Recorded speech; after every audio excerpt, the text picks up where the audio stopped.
For complete setup, preventive maintenance, and safe operating instructions, please read the operator's manuals that have been enclosed with this tool package.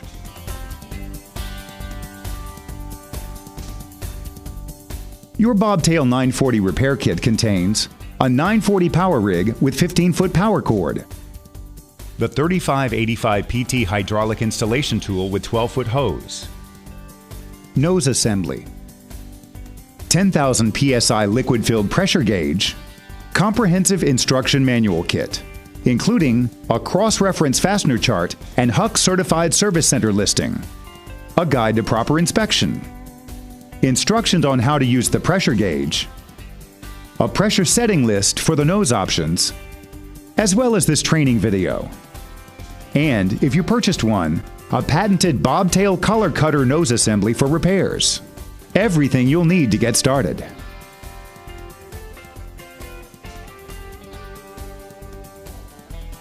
First, you'll need to set up your power rig. By the way, the 940 power rig is shipped without oil, so don't operate the unit until it has been filled properly. To fill it with oil, simply remove the filler plug and dipstick assembly. Insert a funnel. Fill with the required amount of Dexron 3 transmission fluid, approximately 2.6 gallons. And check the fluid level by fully screwing in the dipstick and removing it.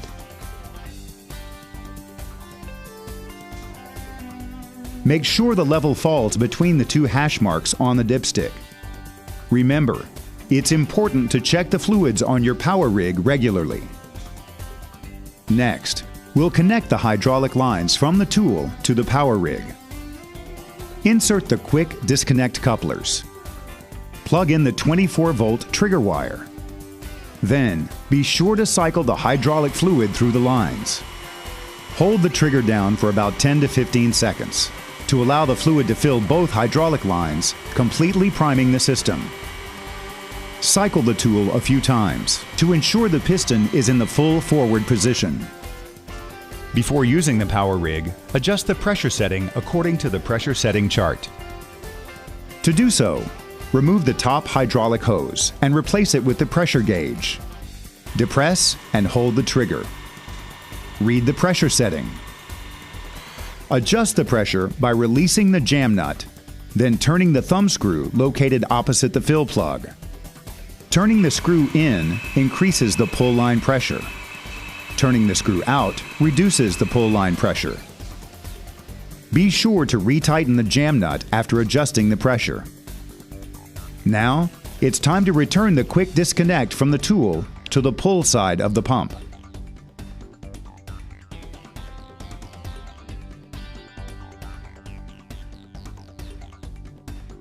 Next, you're ready to attach the nose assembly.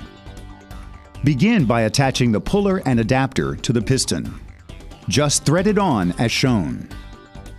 You'll know it's on correctly when the machine flat at the base of the puller adapter disappears just below the cylinder housing. Back the puller off until the ball falls into place on one of the grooves on the piston. Slide the anvil over the puller. Line up the puller with the opening in the anvil. Then tap on the anvil until the puller closes and the anvil slides on. If, after the anvil is attached, the puller is not open enough to accept the fastener, you may have to back the puller off an additional quarter to half turn.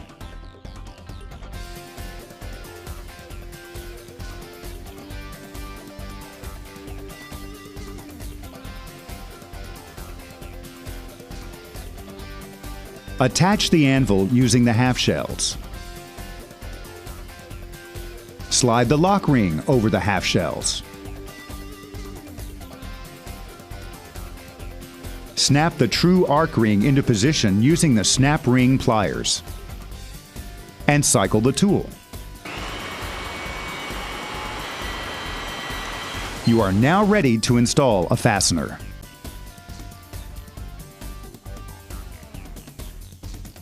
Insert the pin into the pre-drilled hole.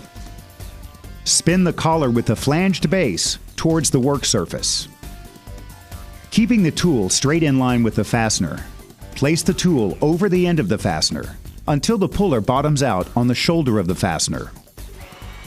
Depressing the trigger will engage the power rig, starting the collar swaging process. Swage the collar until the anvil bottoms out at the base of the flange. As this happens, release the trigger.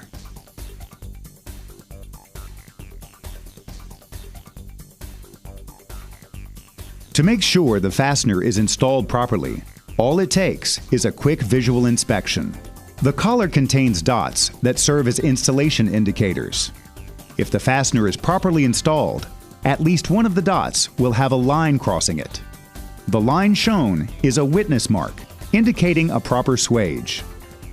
If the dots are not marked, you may still have an acceptable swage. To check, measure the length of the swage and the diameter of the collar using a swage gauge or calipers.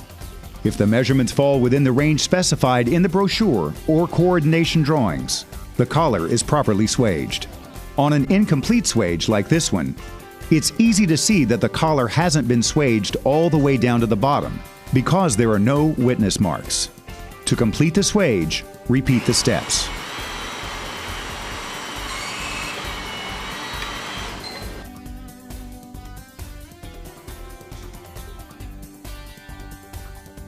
If you need to install a different diameter nose, or to use the optional BobTail collar cutter, simply reverse the assembly process. Remove the true arc ring, pull off the lock ring, remove the half shells, remove the anvil, and unscrew the puller and adapter from the piston.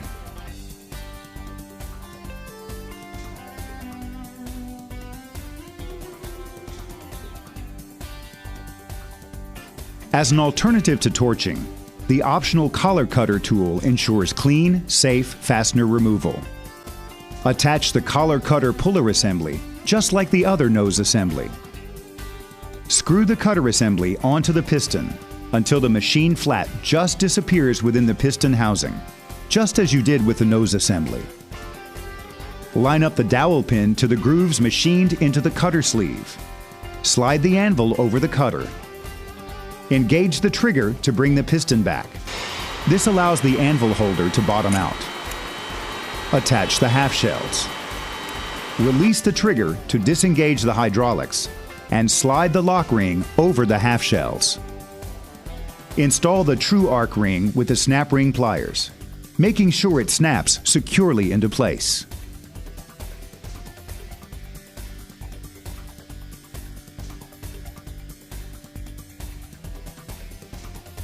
Notice the position of the puller in relation to the cutter anvil. The piston must be fully forward to engage the fastener.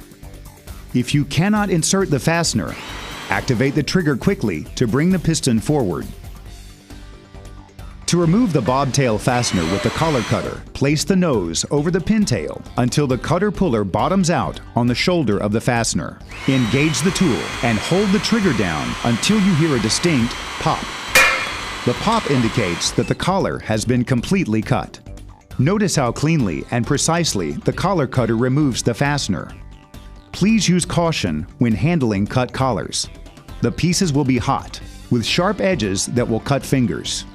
If the collar does not fully cut, be sure the blades on the cutter nose line up with the original cut marks before attempting a second cut. Bang the nose on a table to be sure the collar cutter is free of collar fragments or shards.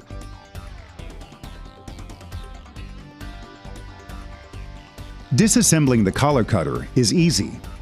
Remove the true arc ring, lock ring, half shells, and the collar cutter anvil. Quickly depress the trigger to bring the piston forward and unscrew the cutter puller assembly to remove.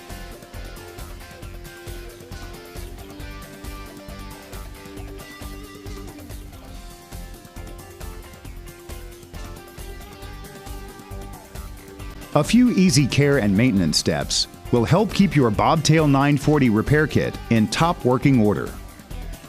For instance, it's important to clean the puller often. You should also lubricate the puller with anti-seize regularly. This will increase the life of the puller.